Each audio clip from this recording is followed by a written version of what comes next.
Here we are today in Proverbs chapter 7, and Solomon is writing to his son.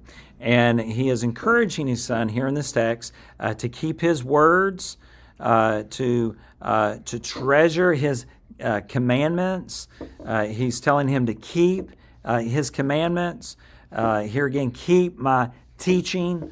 He's just reiterating himself for effect. He is pleading with his son to remember those conversations that they had, those instructions that he gave them. In fact, he tells him here to bind them on your fingers, to write them. And I love the imagery here of write them on the tablet of your heart.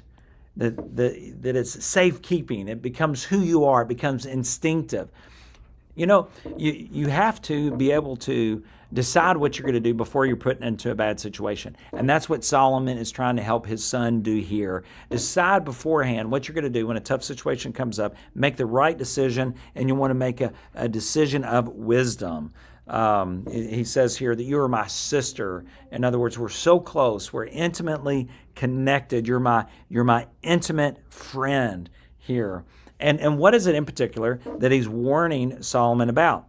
Well, once again, we all know that who you choose as a spouse is incredibly important. The people that you run with, the people that you associate with. And here he says he's trying to keep you from forbidden women. They have smooth words. They're always trying to entice you. And it's interesting, down in verse 7. Down in verse 7, he says, listen, son, I've seen this simple. I've looked at this young man who lacks sense. And he is someone who associates with the wrong kind of people. And then if we jump all the way over to verse 23,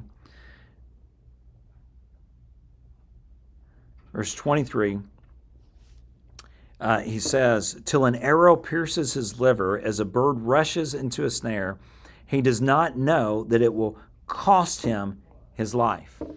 That your relationships that you have, life is about relationships, relationship with God and relationships with others. And when you associate with the wrong kind of people, people that are associated with evil, people that are not associated with serving the Lord, people, as he says here, they have seductive speech. And what do? They persuade him with that productive speech. It's smooth talk to compel him to follow her. And it says, it's interesting here that the imagery used is always to some kind of destruction, as an ox to the slaughter, as a stag is caught fast, and destruction will come upon you. So he's urging his son again to choose wisely, so don't cost him his life.